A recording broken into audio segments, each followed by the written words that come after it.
Yeah. Oh, I guess it's recording. I didn't know that I pressed record. Yeah. It's okay. I like these little candid starts. Hi, Shinichi-san. Hi, Shifu. You know, I will pause for dramatic impact and say, I can't believe you call me Sifu.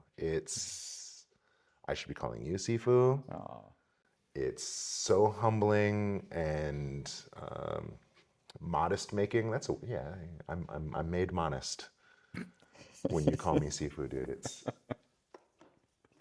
We'll get to that. But hi, Shinichi. well, it's a lot of fun to call you Shifu, actually. I really enjoy it. Oh well. I really enjoy it. And it's at this point, I feel like it's a major term of endearment. You know, I know that there's much more associated with saying that, but for me, on a personal level and with us, it's a very endearing term. Well, thank you for that because I hold that word in the same light. It's an intimate word, Yeah. right? It's closer than dad, you know? Yeah, yeah, yeah. And so I hold it with that reverence. And we don't call Grandmaster Grandmaster, we call Grandmaster Grandpa. Yeah. And so it's literally a very close relationship that we're choosing to honor here. Yeah. And I hold that for myself and I hold it for my elders, but I don't expect it of the people that I teach. Right, right.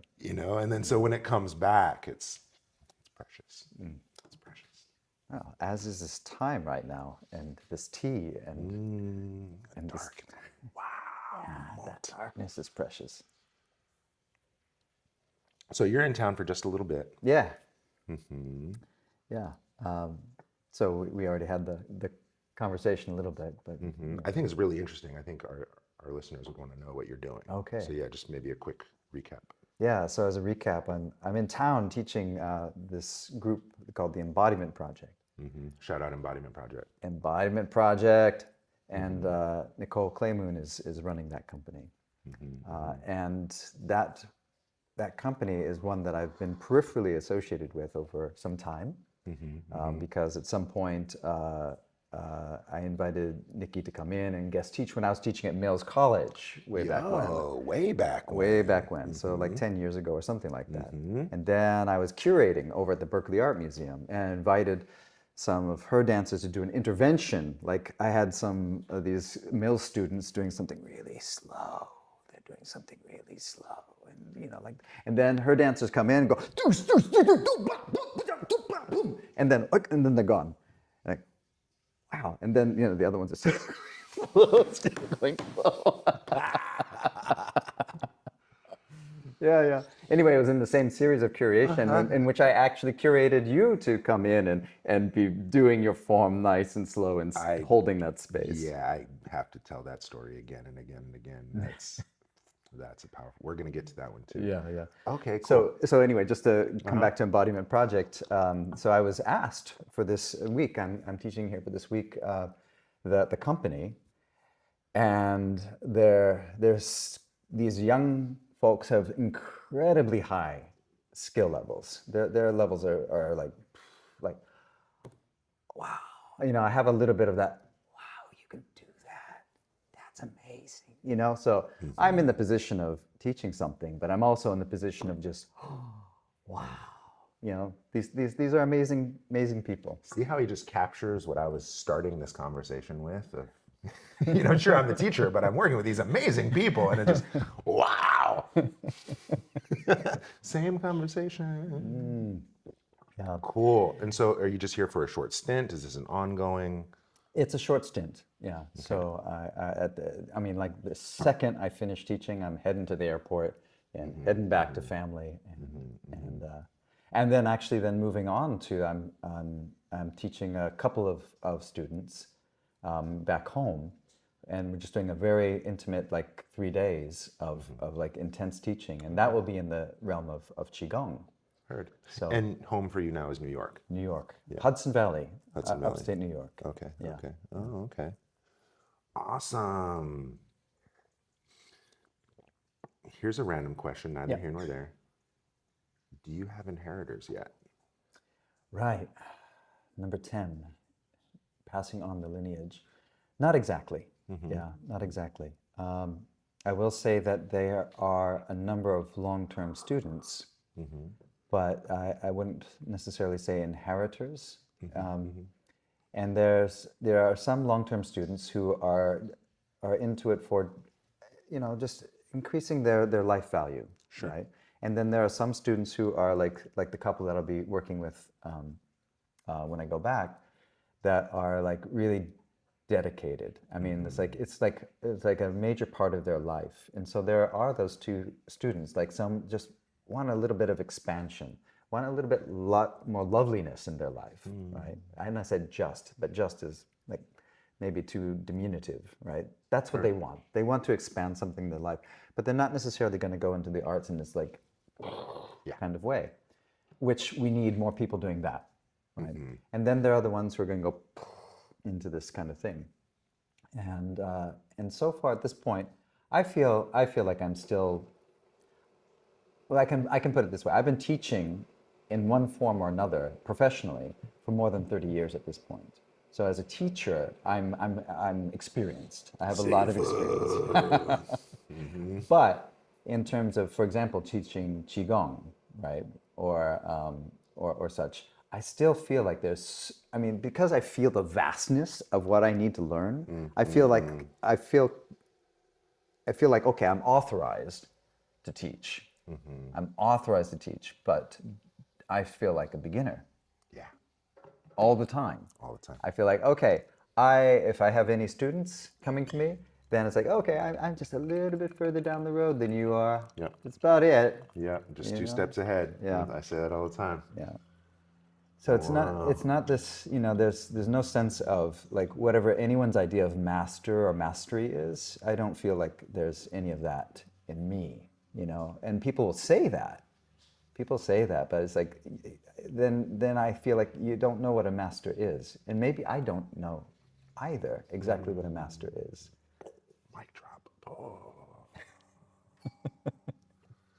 Well, how appropriate. I feel very similar. I dare not call myself a master. I dare not call myself a sifu. However, I'm only just now being comfortable with people calling me that. Yeah, yeah, And in our case, like we have an intimacy. We have yeah. a decade of knowing now at this point. And so it's sure we're sweet with each other. We can call each other these things. But yeah, mastery is definitely something I wouldn't say for myself, but other people see it, and so I relate. Yeah. Well, there's a, we could say, I could call you an expert. I could call maybe myself an expert in some things. I don't even know if like there's some things I might call myself an expert in, but some things not. Some things I feel like I'm just too much still stepping into it. And then so maybe it's even just to define what is a master or what is mastery. It's like that feels like to me something far beyond what I can actually imagine. Sure. I think it also has different cultural connotations too. Yeah. Here in the West, there's a charge to the word master, and it speaks to some lofty thing. Yeah. Whereas, in more ancestral traditions of the East, master, mastery, it's more verb than noun. Yeah. Where here it's more noun than verb. Right. Right. Anyway, okay, so in that conversation of progeny then and inheritors, we often talk about how wudang is too big for any one person to carry. Yeah. Right. And so I'll defer to my cohorts and say, oh, you want to learn this? Go check out Jeff, go check out Lindsay, go check out Simon, go check out Lewis, go check out Ismet. There's so many number of my cohorts that all have their own flavors. Yeah. Right. And then even within myself, there's the movement practice, there's the medicine practice, there's the cultural practice, there's the tea practice. And so nobody's going to get all that shit. Well, if you let me just move in, I see that there's a bed right over there, right? Just let me move in, and then maybe I can get those things. Maybe about 5 years. How about that? 5 years, I'll just stay in that bed. Then maybe I can get some of these things from you. As long as you work with me about 8 hours a day. Is that okay? Well, so you know, I'm drawing a parallel to you and how you have such a breadth of experience and such a dynamic skill set that, you know, it could probably take years just to explore one aspect of your toolbox, much less inherit the whole gamut. Right.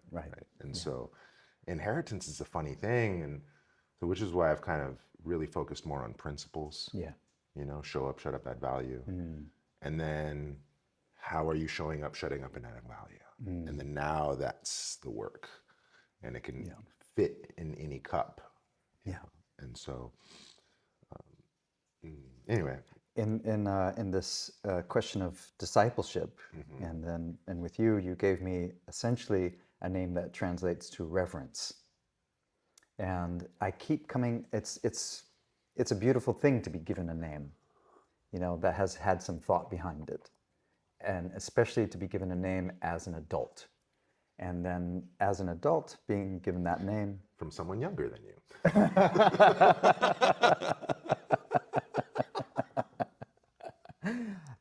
which is so great, you know, because I have to say, like most of my teachers have been much older than me in general, and they've all, I have to say, passed away. Right? They've all become old, and then moved on.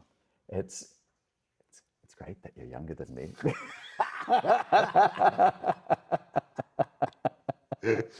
Well, we met through Sheldon. Shout out Sheldon. Yeah. And I was doing an Imperial Dragon Bagua Qigong set. That Imperial Dragon Bagua, those 9 steps, a beautiful sequence. Yeah. And so you came after that. Dana came shortly after. And you guys trained with us while you were at Mills. But, you know, much like today, you're still around the world and teaching, and, you know, so you'd cycle in and out. And then after we did the disciple ceremony in 2020, you guys had missed it. You guys were off in Europe somewhere, right? Switzerland, right? And then you came back and said, can we do it too? You and Dana, so sweet. And so when it comes to discipleship, I have a standard of 9 steps that I made with Raphael Smith. Shout out Raphael. Yeah. And I would love to go over those 9 steps with you as content today. Yeah. And kind of what each one means to you. And then we'll throw in that 10th step at the end. Yeah. Right. And I think that'd be a really good conversation for not only in-house for our cohort disciples, but also just for the community to kind of see what we're about and what our values are. Right. Because we don't go to tournaments. Yeah. We don't have belts. Right. Yeah. You know, like, how do we show up? Yeah. And that was actually a lot of feedback I'd get early on as a school. It's like, what's your curriculum? When do you graduate? It's like, I don't know. I didn't have that when I was at the temple. I don't know. And so now that we're kind of a teenager now as an organization, nowhere near 30 years, my goodness.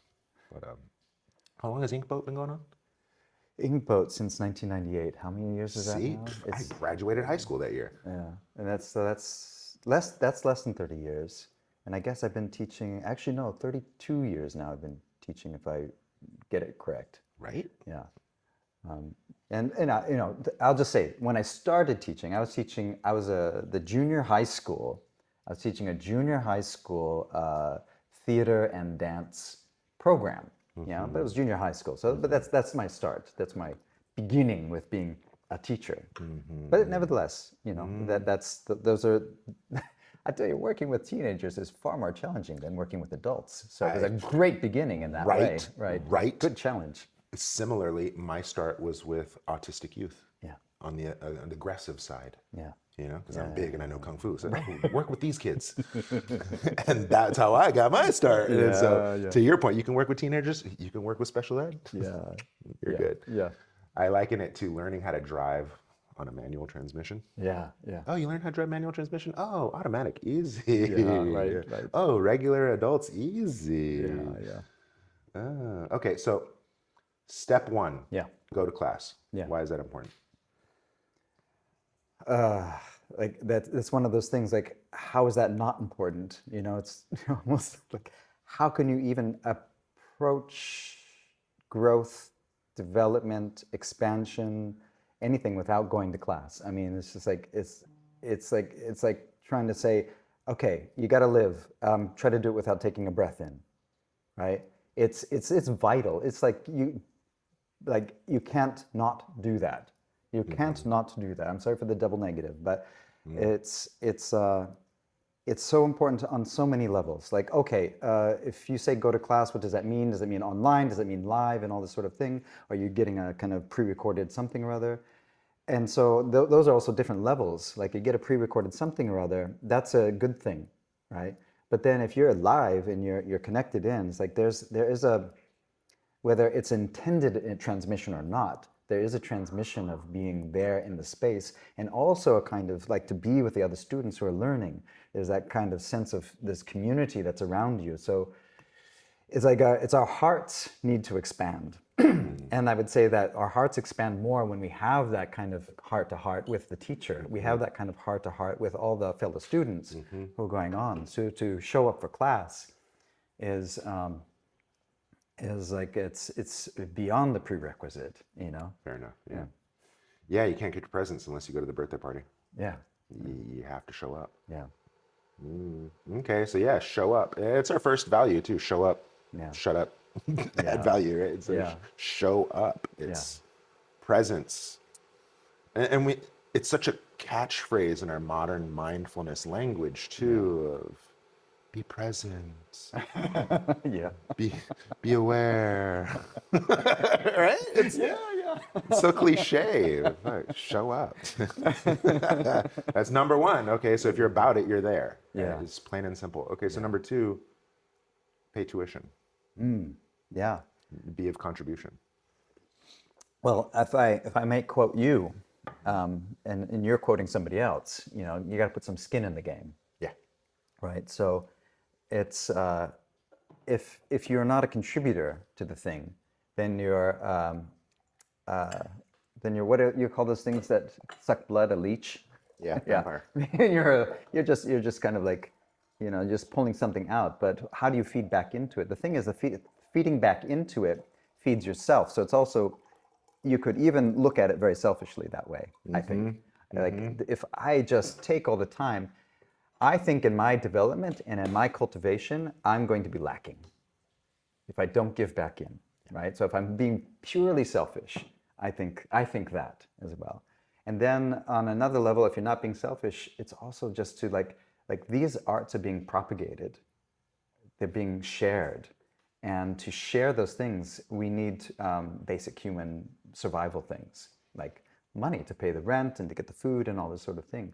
So the teacher needs also that income to come in to help share out. It's you know, there's been discussion about like not being transactional and such like that. And I believe in that to a degree. And I also believe that there needs to be an honoring of some kind, you know, for everyone's sake, you know, also for the fellow students, for the teacher, for the tradition, and for the student who's involved. Yeah. For sure. Yeah, giving back is key. I'm trying to teach that to my son because Christmas is coming up.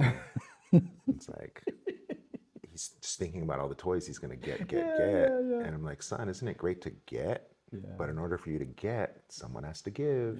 Yeah. It's actually really nice to give. He goes, no, I want this. It's like, okay, son, you'll get there. It takes time. Can I just say one thing? Please, that, you know, just maybe bringing up your son. So I have two kids, and then so my son, who's the youngest, he's 14 right now. And he wants me to make pancakes every weekend, right? Every weekend it's pancakes. And then, okay, come on, help me out. Sometimes he doesn't do that. But sometimes it's like, oh, Dad, he's trying to get me to do all the work. But I came here on this trip, and Dana says, Nico made us pancakes. It's not the first time he's done that. It's not the first time. But when I'm away, right, the lesson is there. But when I'm there, like going, come on, you do the lesson, do the lesson. He's like, no, no, no, no. But then I create the vacuum, and he steps in, and so there's a I'm certain. fucking cry, man. It's so fucking beautiful. Please continue your story. I'm just gonna sob here. I have my own. I knew. I'm prepared. That's because you have a son, so you understand. And I'm also Chinese with the Confucian value of when the dad dies, the neighborhood doesn't know for 3 years Right, right. because it's business as usual and everyone fills in. Yeah, yeah, And thank you for that. Thank you for that. And that gives me faith that the times when my son's reluctant, yeah, the moment I step away, yeah, those values are there. yeah, yeah, Thank you for that. yeah. Thank you. You know, there's the what do what's that saying? Do as I say, not as I do. Yeah. But it's like, no, do as I do, because whatever I do, that's what they're going to pay attention to. Whatever I say is going to be, if they see that it's complete bullshit, like if it's not matching my values, and I say this, it's like why would they pay attention to that? So if I'm doing, then they will do. Seafood.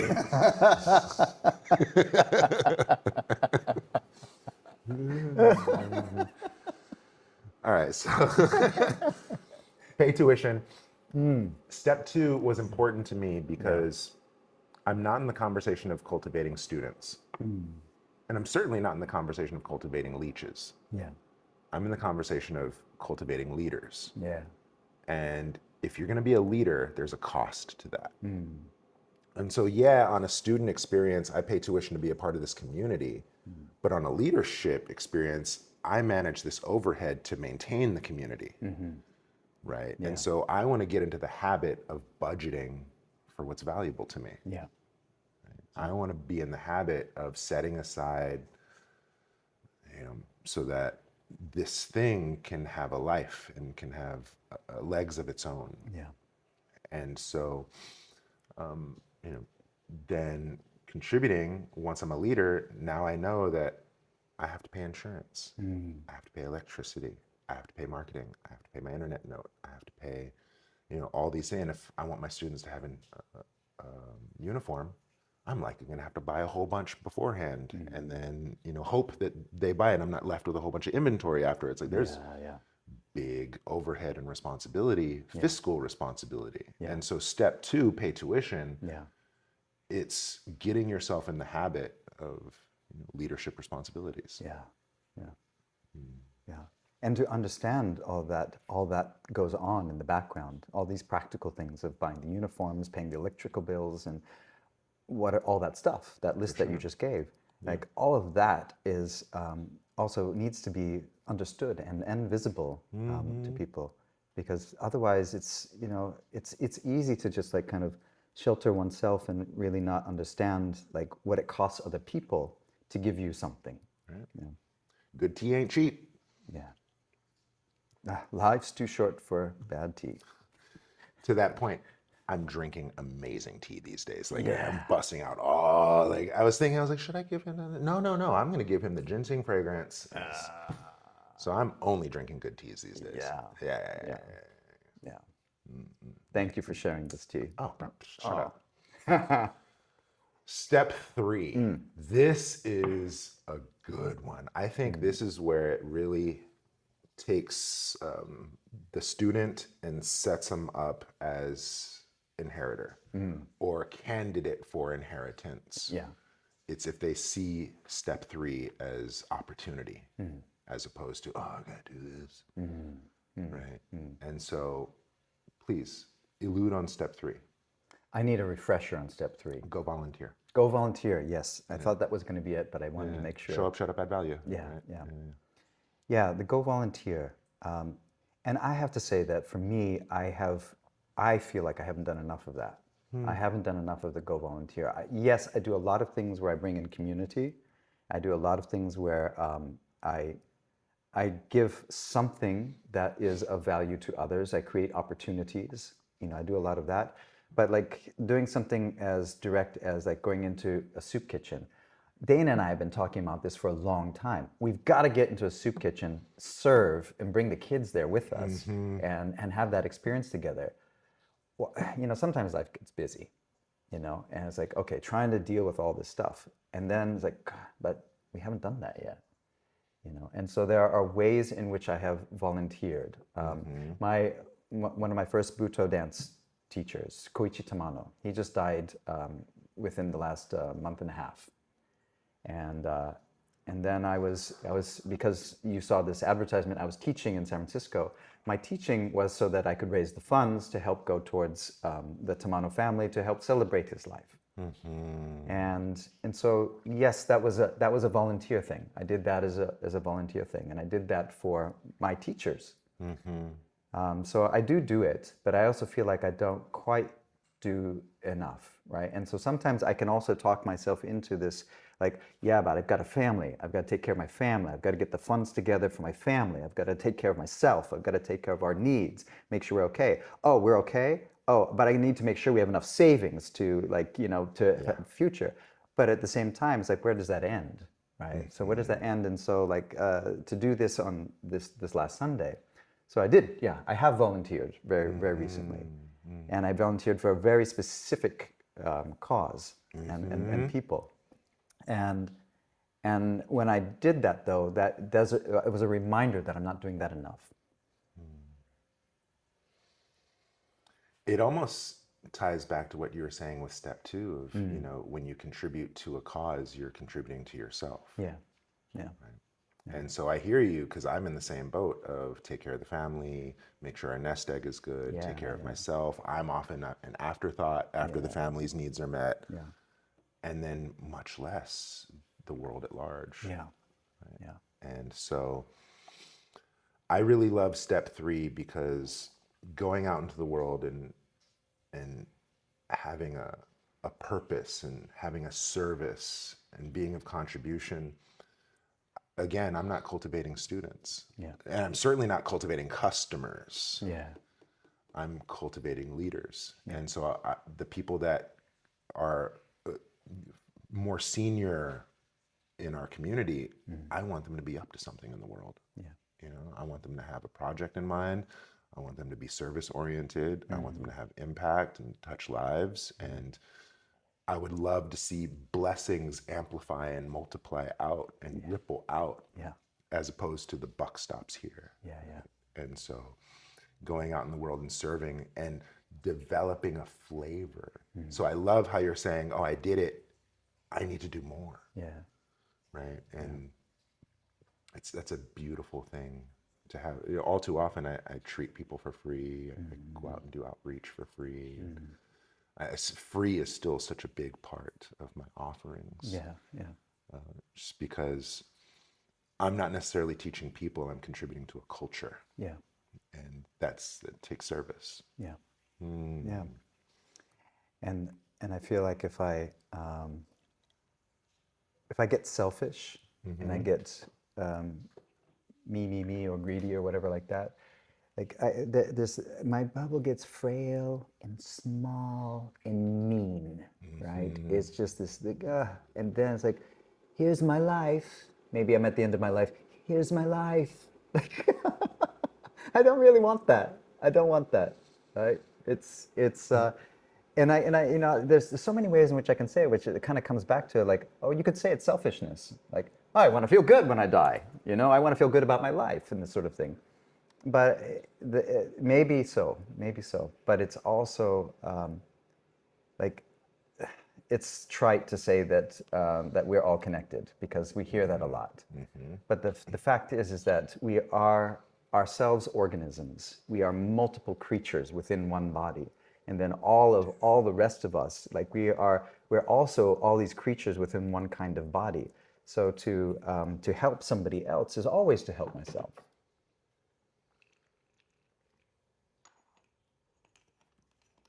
Dramatic pause as the tea gets poured.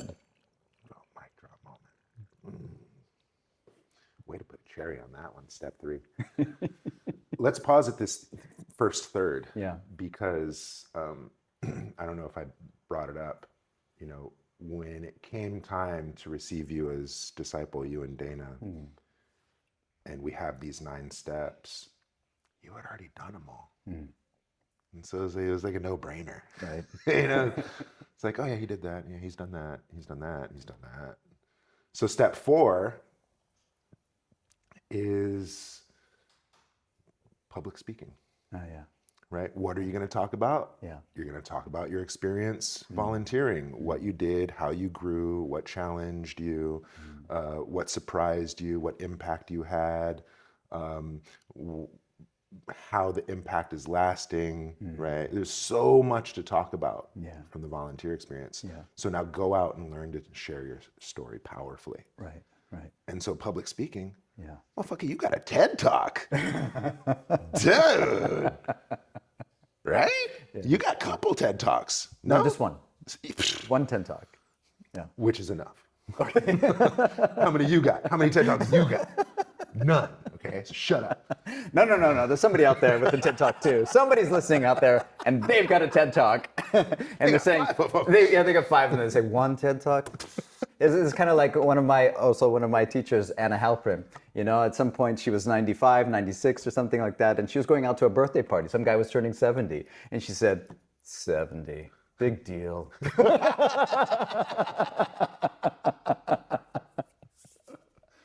Oh, that's hilarious. Anna Halprin. Shout out Anna. Peace be upon her. Anna. Yeah. This cup's for you. Yeah.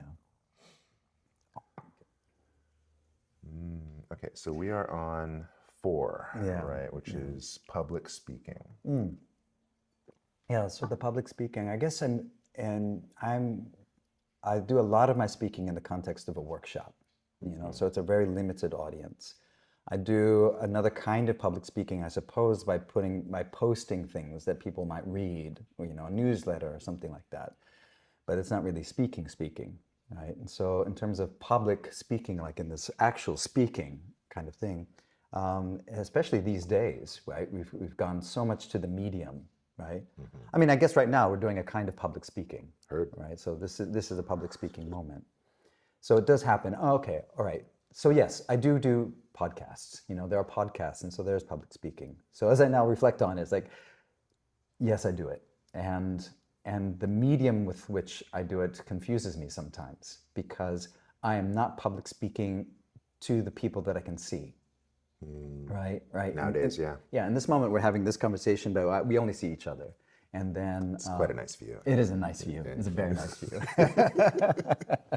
And then, you know, if I'm on somebody's podcast or something like that, then it's similar, right? In fact, I'm not even seeing that other person. Usually I'm in my own living room, I've got some headphones on, and I'm talking to somebody who's on the screen over there, and that's going to get shared, which is great. I mean, this is the way we're working right now. But when you say public speaking, my mind goes to the imagination of actually being in front of a bunch of people who might not be in a workshop or students or something like that. And that has become strangely a harder and harder situation to find myself in. You know, it has existed in the past, but it doesn't happen as much.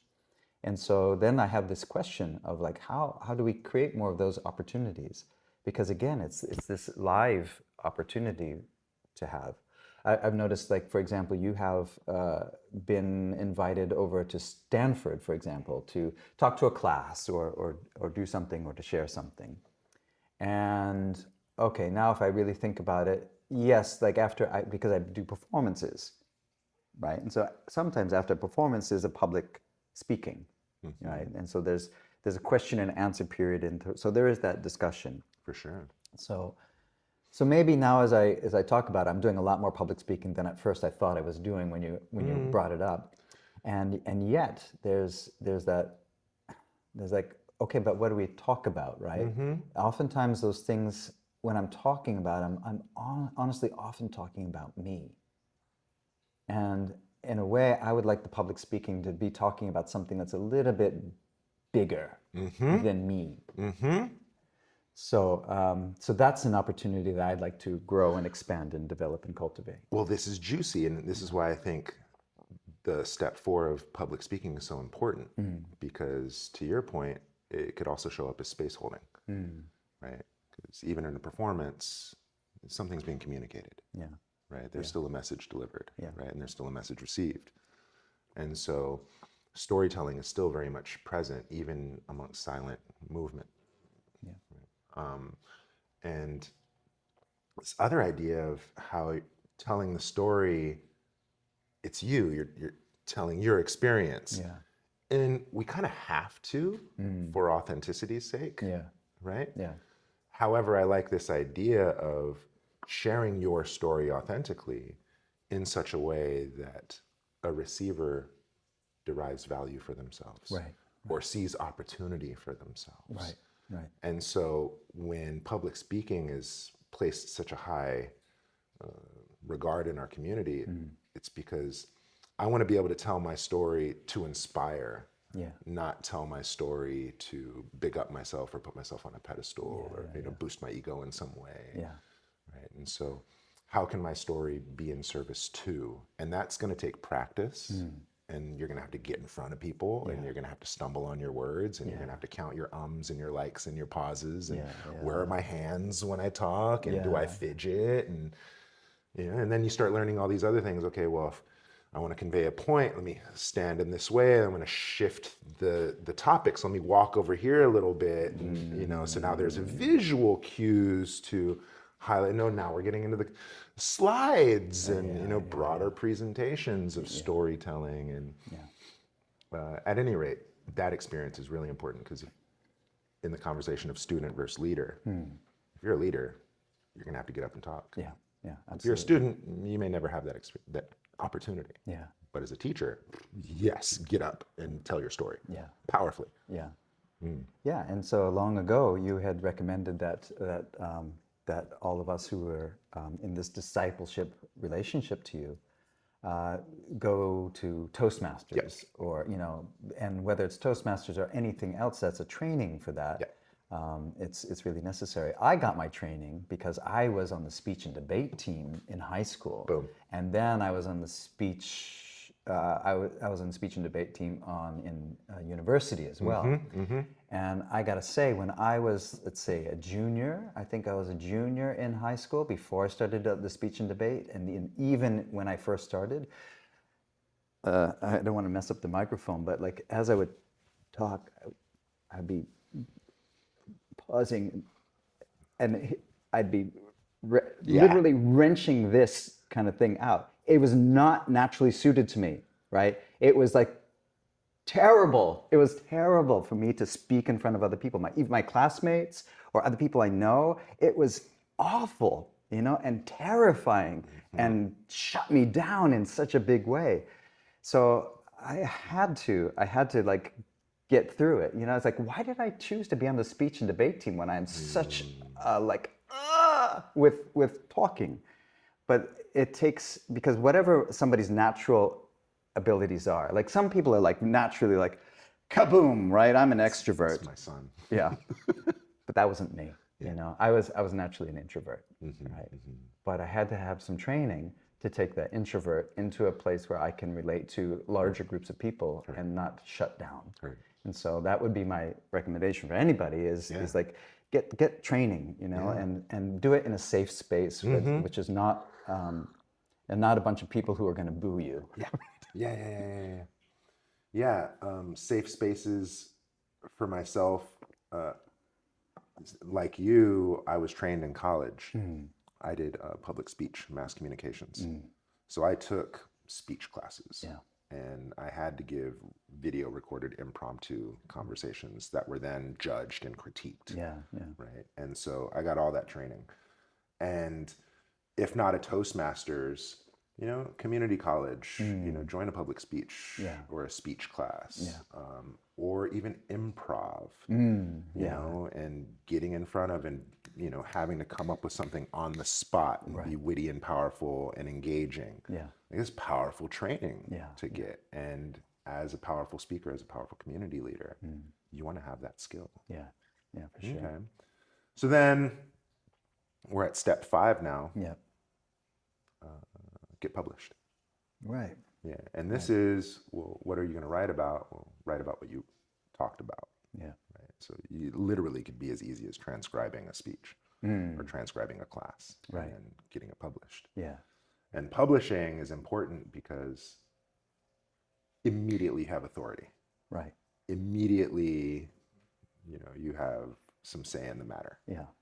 Yeah. And let's say you publish an article or a manual or something. Mm.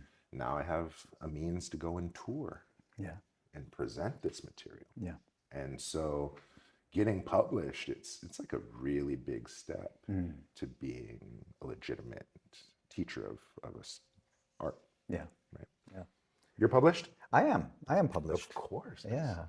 Of course. Published in different ways.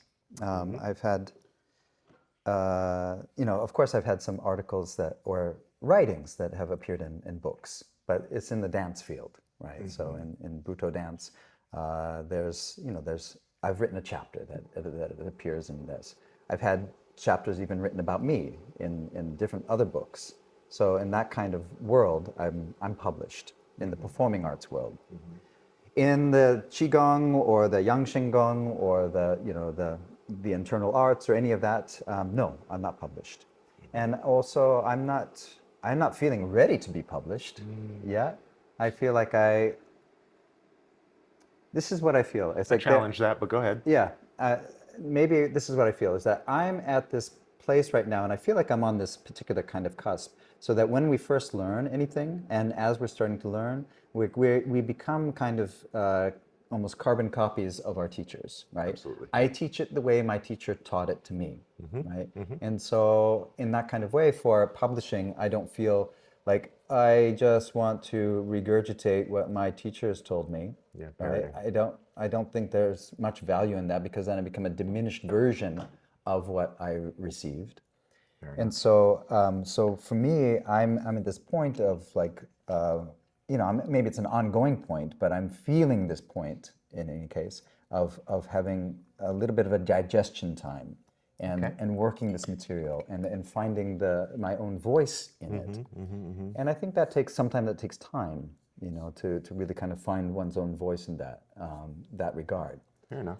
So I feel like it's going to come, but I haven't felt bold enough yet to enter into that realm. Heard. Yeah. Well, my response to that is something that Jean Ching told me when I started writing. Jean Ching, publisher of Kung Fu Tai Chi magazine. Shout out Jean Ching. He said, "You don't have to write the epic. Right. Just write an article. Yeah. Yeah. And it's get into the conversation. Yeah. Of solidifying these thoughts. And I hear you that you feel you have a ways to go, and you want to digest a little bit more for sake of presenting an authentic experience as opposed to just parroting what you've received, right? And so I hear you, and yet, okay, I got you. And yet, you could absolutely write some articles, yeah, and you could absolutely do a blog, and you could absolutely publish these ideas, not necessarily as an authority, but just having a paper trail. And I feel that, maybe I have a hesitation for the reasons that I said, and if I'm getting selfish again, that just the very act of trying to put it down on paper will be educational and helpful to me. I don't know the value for other people necessarily. I can't guess what that is, but I can say that it would be of value for me, even if I just come to the end of it and go, bleh. Even if I come to the end and have a negative view of it, or I'm not even going to put that out into the world, but just to go through the process will be very, very educational. So I thank you for that, because I'll take it as a good challenge right now to go, okay, I'm going to do it, and then but that's the great thing about written work. I can look at it and go, no one is ever going to see this, or it's like, okay, that's worth something. I think it's worth something. Thank you for that, because you're over here thanking me, I'm over here thanking you back, and so goes our dynamic. My grandmaster Matsuo, Grandpa Matsuo out in Honolulu Dragon Gate. Yeah, he hates reading. I hate reading. Yeah, right. But he said something very profound, and it's kind of to your point. He's like, I don't like to read, but I have all these books. Because I like to see the way they structure. Oh, I don't want to see their content. I'm fine with content. I want yeah. to see your context, Uh-huh. Yeah. right? And so, to your point of it's helpful for me just to lay it all out. Yeah. I may not even want to present it, Yeah. Yeah. but just to know how it's compartmentalized in my mind and I have access to it, Yeah. that's important for me. Yeah. And then so, thank you for that. Ah, okay. No, thank you. No, thank no, you. thank you. No, thank no, you. No, no. After you. No, after you. So we're now on step 6. And this is build a brand, Yeah. right? Be it a LLC, be it a 501, be it just a website, Yeah. just put a stamp on it and have a mission. Yeah. And what's the mission? Well, it's what you talked about. It's what you wrote about. It's what you volunteered. It's how you've been using your time. Yeah. Yeah. Here you are. Yeah. Yeah. And so certainly before coming into contact with you and this work and the whole world of I don't know, just Taoist arts, into the whole world of Taoist arts. So I have already, because I'm in this dance world, and because I've, already got some momentum on that. So there's a lot of having this brand and all that I've had. And so what I've done so far is I've kind of shunted, is that the right word? Or kind of like put these kinds of Taoist arts in that context. So I have an Inkboat webpage, right? So that's this company, and it's based on the performing arts. But then there's a little section in there that's got the Taoist arts in there. However, it's been on my mind to not like just have it as the little brother in the performing arts, but just make a really clear, separate own thing. And so I've been on that mindset for some while. And so I already have a website like brewing in my head. So it's and it's going to be called Koga Internal Arts. Yeah. Appropriate. Koga being my family name, and my father being the judo champion. Yeah. That he was, right? There's also this kind of martial arts tie in. There's an inheritance, through him. So yeah, this inheritance, and then so in a kind of way, it honors the family line a little bit. It honors a kind of like specificity, like this is what this is about, and they. Even though I do compartmentalize, but I think that needs to be seen on a public way, that compartmentalization. And so it's just a question of like the time, the resources, all that sort of thing. But it's in the planning. Wow. Koga method? Not a Koga method. No, I'm sorry. Please repeat what it was. Koga Internal Arts. Koga Internal Arts. Yeah. Okay. Yeah. Do you have a mission in mind? You don't have to answer that now. Yeah. I haven't articulated it, if I might put it that way. Do you have themes of a mission? So if I come back to something I said earlier in the conversation about the different kinds of people who walk through my door, right? There are the people who want to just enhance their lives, right? And then there are the people who want to really seriously study that. And I actually want my practice to be able to have both in there. And so as a kind of mission, I feel like so much of, if I might say, your brilliance, right, in what you've been teaching and how you've been teaching it, is to give people who want that like a little bit of lift or bloom or whatever to their lives, to have a way in where it's not like, holy shit, I've got to commit to all this kind of it's like, no, here's a simple way in. Here's a way that you can get immediate benefit. And for me, I want that, and I still want that group of people to work with, because that is the majority. I mean, that's to say, not everyone has time to devote to these arts, right? And to really devote to these arts, it's a massive amount of time. And not everyone can do that, but a lot of people can benefit from having, even if it's just like this, a class a week, 2 classes a week, something like that. Just like, okay, just a little bit of benefit, and those who want to go further and deeper. So I want a way in for both types, if I might say types. Heard, yeah. And And so on an entry level, there is circulation and mobility. So as a kind of theme, I want circulation and mobility as a base part of people coming in. That benefits everybody. Advanced, not advanced. I do exercise a lot. I don't do much exercise. I'm a dancer. I'm not a dancer. Anything like that. There's a way in. There's an invitation, right? And then something that's a little bit more intense as well, where I can go like really, really deep in with people who are like going to do a huge commitment. And that's going to be the slow growth, and that's not something that's going to go boom like that. It's not going to just suddenly take off. It's going to be bit by bit by bit. And I think for all of this Taoist internal arts umbrella, whatever we want to call it, Taoist arts umbrella, that is the name of the game for me. It's like little bit by little bit by little bit by little bit, right? We can grow and we increase. And so that's, maybe I can say, my theme.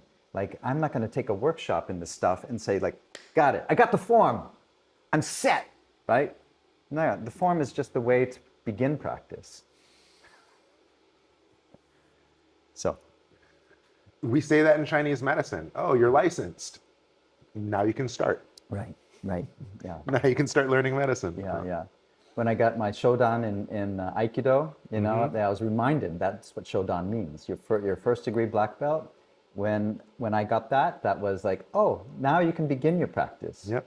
And the same, I just got certified in Tui Na. And so I think that's my feeling right now. Oh, now I can begin to learn Tui Na because I just got certified. Yeah. Right? It's just the beginning point. Yeah. And this is how I feel just generally. I feel generally I'm at the beginning point. Yeah. I think that ties back into that value of mastery that we were talking about, of verb as opposed to noun. Action as opposed to achievement. Yeah. I mean, there is a book by some Aikido guy, I'm forgetting the name, but something about mastery, and it is talking about 10,000 hours. Yeah, this 10,000 hours you have to put in towards mastery. And so I think that it's like, then that's a definition of mastery. And if that's the definition, then that's fine. Then I can say that a lot of people are masters, actually. And so it depends on how we want to define mastery. And I think by that definition, there are a lot of masters out and about. Yeah. What's funny, again, East-West mindset, from a Western mindset, very definitive, 10,000 hours. Right. I did them, Yeah. stamped. Yeah. But 10,000 in our culture means infinity. Right. So did you really do it? Right. All right, so where are we at now? We've done step 6. You have a brand, Yeah. your presence, you have a mission, a purpose of service. Yeah. Step 7, create an event. And when we initiated these 9 steps, it was pre-COVID. And so to your experience, which you have extensive, create an event is, all right, secure the venue, the stage setting arrangements, the support team staffing, the breakdown team staffing, security if necessary, promotions, vendors, we're renting tables and chairs. Yeah. It's a big deal. Post-COVID, I just having a Zoom Right. event, not so involved. Yeah. But, prior, you got to put out public service announcements. You got to secure funding and sponsors. You got to, throw an event is a big deal. Yeah. And now I think that's where it breaks. We had that first 3 where, okay, I'm a good person because I show up, I shut up, I add value in the world. And there's that second bit where it's like, okay, now I'm creating an identity and a skill, right? And then now I'm putting it to work. I'm bringing it to the service of others. Right? And so step 7, it's like, what have I learned? Can this create something bigger? And whatever my mission is that I got from 3, 4, and 5 and solidified in 6, now can I get other people to join the conversation and contribute their view to have a broader bit that's going on here, right? Because if my mission is food, my step 7, I'm going to invite the farmers, I'm going to invite the chefs, I'm going to invite the waste people, I'm going to invite the local produce people, I'm going to invite I'm going to get a big conversation around my mission. Right. Right. You do this. Yeah. I can say that that's something I've been doing an awful long time. You know, that all of that you just mentioned, I would say I began that in 87. In I 1987. was fucking 7 years old. So in I was in the 1987. second grade. Shout out Miss Gariano. He calls me Sifu. But from that time on, I've been doing that, right? And I've been doing that consistently since that time. So much so that I am now looking towards doing a little bit less of that, in a kind of way, because that in itself, it's a lot of energy, right? It's a lot of energy to pull all that stuff together, and I still am, and I still do, right? So, for example, the project that we've been talking about, the Clouds from a Crumbling Giant, is going to be this April, May in San Francisco at Z-Space, and that involves huge. I mean, because I'm bringing in a lot of community action. I'm bringing in, the venue and advertising and all that kind of stuff. It's a huge amount of energy. And so I also have to look at, like, what is my energy at this point? So when I was, when I was in the 80s, right, massive amounts of energy. Like, I'm a young man, I'm gonna get things done, I'm gonna pull all-nighters, I'm gonna work like hell all the time getting this stuff down. Now it's like, okay, I have less energy on some level, right? In some ways, I'm better than I've ever been, right? But in some ways, it's like, no, I don't have that in me anymore. And so I've also got to, for me personally, I've got to scale back a little bit. And at the same time, to still have that in play. To still have the, given the amount of energy and the amount of time, given any other kind of commitments that I have, I still feel the importance of that, of like creating the space where people can arrive, whether it's for a performance or whether it's for some workshops or whatever else. And I feel like right now, more than ever, this need to gather, that we, in one form or another, that we gather and that we exchange on some level. Yes. And that almost comes back to number one, right? Show up. Show up. Just show up. And so to create this event is another kind of moment to show up. And that that even though I said I'm scaling back, that's also the importance of that has, if nothing else, increased in my mind, that we show up and that we create the opportunities to show up. I'll just say that I read something that stuck in my head about some ancient archaeological digs, and they're unearthing this particular temple or something like this. And as they unearthed the surrounding town and all this, they started to discover something, and they say, I think this discovery applies to many, many, many situations around. The temple came first. The space came first to which people could gather, and the town arose from that. So by creating the space, the temple, the gathering point, then life, the town, the community arises from that. But the temple was stable, right? It was stable. If it was unstable, that can't happen. Dude, shout out Field of Dreams. If you build it, they will come. Clearly, is this a movie? Oh, you didn't know this? I don't know. It's such a classic 90s. You might have been gallivanting in the world when that came out. I'm familiar with the title, but I didn't see it. Yeah, it's called Field of Dreams. It was like a baseball movie. There's this guy in the cornfield. Right. I did see the advertisements, but I never saw it. And you got this call. It's like, if you build it, they will come. And he like cleared out all the cornfields, built this baseball field, and then people came and played baseball. Right. Yeah. Anyway, cheesy. Yeah. Neither here nor there. But relevant. Very relevant. Yeah. Oh, beautiful. I love that the space came first. Yeah, so that's step 7 is create the space. And I love how you tied it into step 1, because that's there, and step 2 is there because it's going to be expensive, and then Yeah, step 3 is there because it's a service to the community, and step 4 is there because I'm probably going to have to speak, and step 5 is there because I have to write promo material, and step 6 is there because I'm going to have a platform to present on, and yeah, yeah. wow, it's kind of like we designed this pretty well. It's almost as if it was designed. What? And then so step 8, Yeah. and this ties into what you're sharing with step 7 too, is that you haven't stopped doing this. And so step 8, big or small, keep it up. Yeah. Right? Have a weekly thing, have a monthly thing, have a quarterly thing, have an annual thing, however big, however small, but have something for people to step 1 to. Yeah. Have something for people to step 2 to. Have something for people to step 3 to. Yeah. Step 7 or step 8. Yeah. So then step 9, dare I say, you were the first one to complete step 9. Oh, really?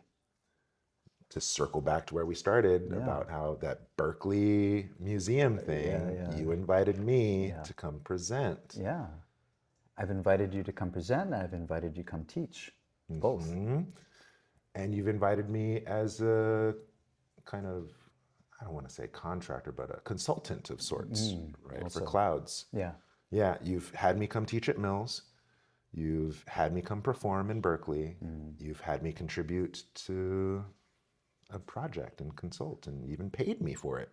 Dude, you're fucking step 9 to 999. Disciples, you want step 9? Step 9. Oh, and also asked you to do a Tui Na little seminar in the Berkeley Art Museum as well. That's true. Yeah, number of So nice. 9s. Yeah. Okay.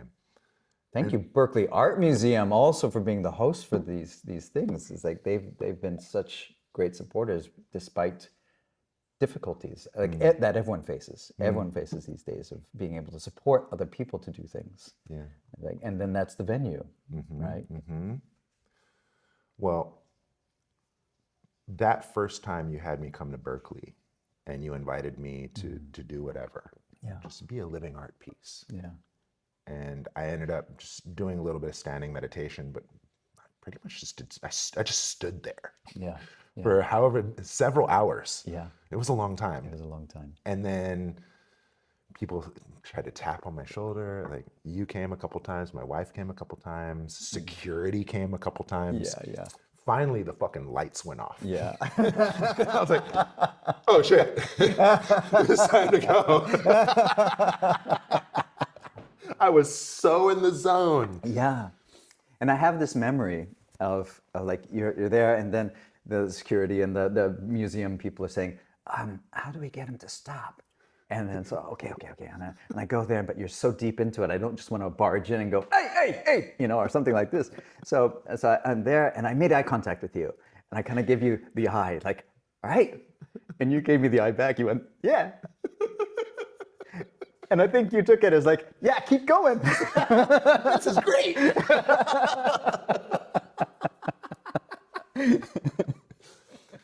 My inspiration for that, and I still have a dream for this at some point, it might be easier to do nowadays. It's from YC Chung, Wenwu School, my Shaolin alma mater. And he would tell the story of Sun Lutang. And Sun Lutang, he was the last reported master to have lightness, to run on the treetops and stuff, right? And so Sun Lutang, there's a story of him being in the village and having this great performance going on, and he wasn't participating, he was just a bystander.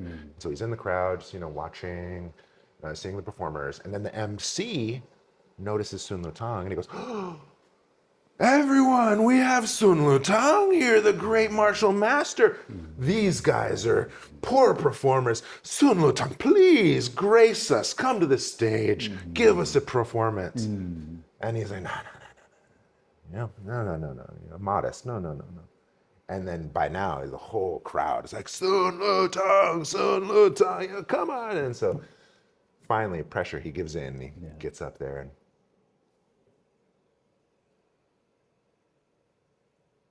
standing meditation. Yeah. Minute passes, 2 minute passes, Crowd's like, what the fuck is this? MC's like, show must go on. Thank you, Sun Lutang. Then he, goes on, but Sun Lutang doesn't move. Show goes on. Yeah. Show ends. People pack up. People go home. Sun Lutang's still standing there. Next morning, the crowd comes back out, setting up their vending tables. The bustle is beginning. Yeah. Yeah. Holy shit. We thought we were going to get a Kung Fu demo. Yeah. We didn't know we were going to get a Kung Fu demo. Yeah. Yeah. And so always have been impacted by that story. Yeah. When you gave me the free stage, I was like, I'm just going to stand. Yeah. I'm just going to stand there. This is my chance. This is my chance to shine. I do it. And I was so into it Yeah. that I could not be disturbed. Oh, that's hilarious. And I think I remember Shima was there too, and she was also get your attention. Now I think my son could probably rouse me. I don't know if I could have that same. That was a phase. I was fresh from the temple. That was a different time of my life. Yeah. Okay, so now, perfect timing. Step 10, and I guess you kind of already spoke to this with like this Koga internal arts, right? There's like a propagation of a furthering of the legacy, and what really stood out to me, and this is maybe the second time I brought him up in conversation. Shout out Dragon Gate, Grandpa Chris.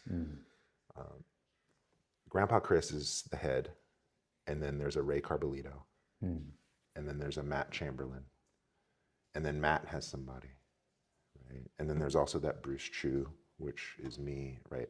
I say that to say this: there's a handful of living, active lineage holders, and they all have their flavor. Yeah.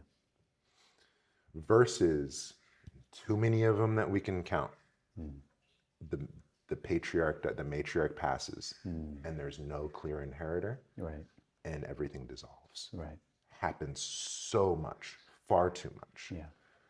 And so this step 10 that we've only recently added in the last year is what's the contribution to the legacy? Yeah. And this is important to me. It's not a critique, right? But it's something I'm observing that all my inheritors that are now going off to teach, they have their own brand. Right? Yeah. They may allude to a Wudang West influence, You're right. but it's not satellite, Yeah. right? Or extension of, Yeah. right? Or franchise, if you will. Right? Whereas, shout out Ismet Himmet, Wudang Pai, those guys out in Europe, Germany and such. Yeah. His offshoots are all same brand. Yeah. They've effectively franchised. Yeah. Right? Yeah. Not to say that that's my goal. Yeah. Not to say that that's what I want. However, it's something that I notice in the conversation of propagating a legacy. And then so where will our principles and our values be 2 generations from now, 5 generations from now, Yeah. right? Will people still be showing up, shutting up, adding value, or are they now on this kind of new mixed plate brand? You know, and again, not a critique, Yeah. because I too am a mixed plate brand. Like we all have it. Yeah. And so, and yet at the same time, now that I've inherited something with 16 prior generations, Right.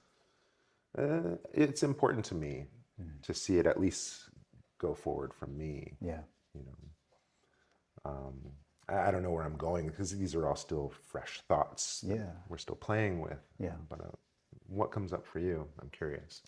Well, one thing that comes up for me is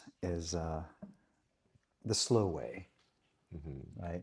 There's a phrase: the slow way is the fast way. Yeah, and Yeah, slow is smooth, smooth is fast. yeah, there's something of that. And so that's usually applied to the training, like the physical training that one has. But I'm also thinking of it in terms of this question of inheritors or students or something like that. And I feel like there's a relationship that builds. And the way that we have a relationship that has built over, what, how long has it been? Close to 10 years. Yeah, Yeah. yeah. Or 8 years, I think. 2017, I mean. No, it's 10 years. It's 10 years. Because we started 2015. You were at the old temple. That's right. You Yeah. guys remember, you guys did Tui Na with me there, Dana. Yeah. And yeah. 2015. So 10 Dude. years, 10 years, right? So after 10 years, we have a relationship. 11, probably 2014, because you guys were at the grand opening of it. We were at the grand opening, but wasn't that 2015? Yeah, but you don't just show up at my grand opening. We already had a relationship. We did, but I think it was early that year, as I recall. The grand opening was sometime mid 15, yeah. 15, and I think I started with you early 15. Okay, either that or late 14. Or late 14. Whenever that, because I started working with Sheldon in 11. Yeah, And so all that kind of tracks. yeah. Dude. Yeah, so roughly that amount of time. And so over that period of time, again, we have a relationship. And my feeling is that relationship also, there's something about that time, even though we've not been consistent, right? So for the first 2 years, I would say, for the first 2 years, we were there all the time. Yeah. We were consistent. We were there like many of the mornings. We were there for the weekend workshops and all that. Then we moved to Switzerland, right? Because you were at Mills, so you're local. Right. Yeah. So then, and then we were in Switzerland for 7 years. So we were not able to have that kind of consistency over that period of time. And yet there were still check-ins. There were still little moments. There was some online, Absolutely. training and all that sort of thing. And it to me it takes a little bit of time for things to be absorbed and to be integrated, right? It takes me time. Like it takes me time to memorize something. It takes me time to incorporate something. And so I feel like in relationships also there's a kind of test of time. There's a kind of stability. And I feel like these arts need a stability rather than like I said, mentioned earlier, it's like, okay, I got this form, cool, check, done, I got it, Like, no. It's like the form and the relationship both need some time to develop. And so that's my relationship to number 10, is that I want that kind of quality of growing and developing. There's a lot, now I'm going to just add this kind of Swiss versus American kind of mentality into this talk. Because I was in Switzerland for that period of time, these students who were with me, like from the time I started, roughly in Switzerland, still with me. They're still with me on these online things. Like maybe not all of them, but a large contingency of them. There's this Swiss mentality of like consistent over time, right? Shout out Swiss watches. And,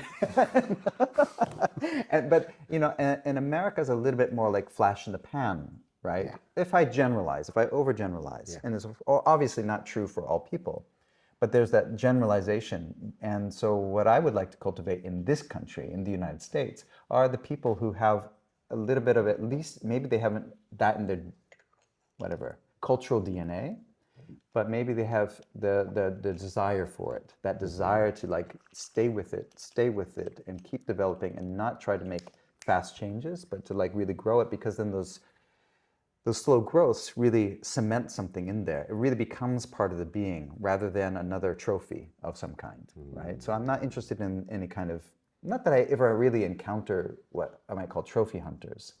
I don't feel like I really do too much. But then there are these people who have that mentality of consistency. And that to me is what I want. That's a commitment that somebody else makes. And if they make that commitment, I want to make the commitment back to them. Boom. Boom. That's a definition for guru. The one who's consistent. Is it? I didn't know that. It's one of the many definitions for guru. It's the one who is consistent. And I like that slow growth and space holding over time. And shout out Eileen. She's the new space holder in the morning. So in effect, she's the Sifu Yeah. because she's the one who's consistent. And her husband, Brent, shout out Brent. They're the space holders consistently so for the last 5 years. Yeah. And in that conversation, I'm only 2 steps ahead of you. I only did that space for 7 years. And then so now they're on 5. Yeah. And it's long-term commitment to the slow growth of these people we love. And that's a legacy. That's step 10. Yeah. These long-term relationships and growing alongside each other. Yeah. What a beautiful conversation we've had. Thank you, Shinichi. Thank you, Shifu. That was a deliberate little. That time it was deliberate. The other time it wasn't, but that one was. And maybe if I want to just add, like the feeling of, I'm just going to say love, right? The feeling of love, this kind of love that is so much about like wishing for the best, experiencing the best. Like it's this kind of thing. It's like not even a gift, not something that can be given in a way. It's just this kind of. It's like we're in a sea of love, right? The atmosphere. There's something, and that's a thing that's cultivated. And the space between is love, right? It's not a present. It's not something. Oh, there's my love. You know, it's something that permeates, and it's also the kind of thing that just moves beyond like individuals. And that's what I feel in this relationship, and how this relationship also extends out to many other people. Some people I don't know. Some people I know you don't know. Some people we know together. But all of this feels like it extends out in some fashion. And so this kind of connectedness, I feel in this very almost tangible way, not this conceptual way at all. Well, I like this experience of love that you're speaking to, because at least in the conversation of lineage and inheritance, and back to that conversation of Shifu being more than a parent, right? I am because my teachers held space for me to mature in. And I've left and come back enough times, and they've received me enough times that I've been able to grow and mature. Right? And that's love. Right? That isn't something that you give. That's something that you maintain over time. Right?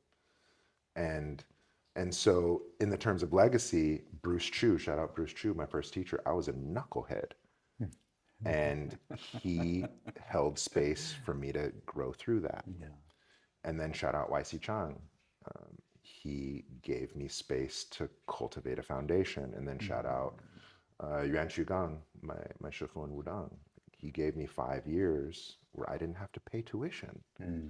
I just paid for my room and board. I literally just paid my cost of living. And he gave me room to grow and mature. And I wouldn't be who I am without those incubators. And so I hear you in this conversation of love and slow growth over time and building with these relationships over time. That's absolutely step 10. And just in the shout outs, I just want to do a quick shout out to my father, because he was really my first teacher in martial arts and in judo. And especially I started when I was age 8, right? That's like very formative. It's very formative. It's a way in which I could like be rambunctious, right? And be an 8-year-old, and then on and on and through the years, and to also experience this kind of like particular kind of connection, particular kind of discipline, particular kind of mindset that I don't know what I would have done without that, right? Having that at an early age, I grew up in the dojos because of my father, right? So it was in the blood, it was in me all the time. And then I didn't start actually training till age 8, but it was always there. And it's by the fact of being able to witness what he does, that was enough of inspiration to carry me through into the variants that I have gone into that are not judo, since that time. But it still stems from that time period. It still stems from that, also that work ethic and that dedication. So And that's showing up. yeah, yeah. Dude. You know, we talked for a good half hour before we even turned the camera on. We could easily talk way more, but we're past our hour, and Yeah. dude, we're going on an hour and a half. Ooh. Sorry, viewers. I would be amiss if we didn't shout out Dana. Yes, a shout out to Dana, Darling who Dana. I have had the good fortune to marry, and who I've had the good fortune to have as a partner who both supports and challenges me in the best way to keep me honest. Like my name means honesty. So she keeps me to my name. Dana, you're next. Boom. You come here or Zoom it or something. You're next, Dana. Yeah. Hear your story too. Yeah.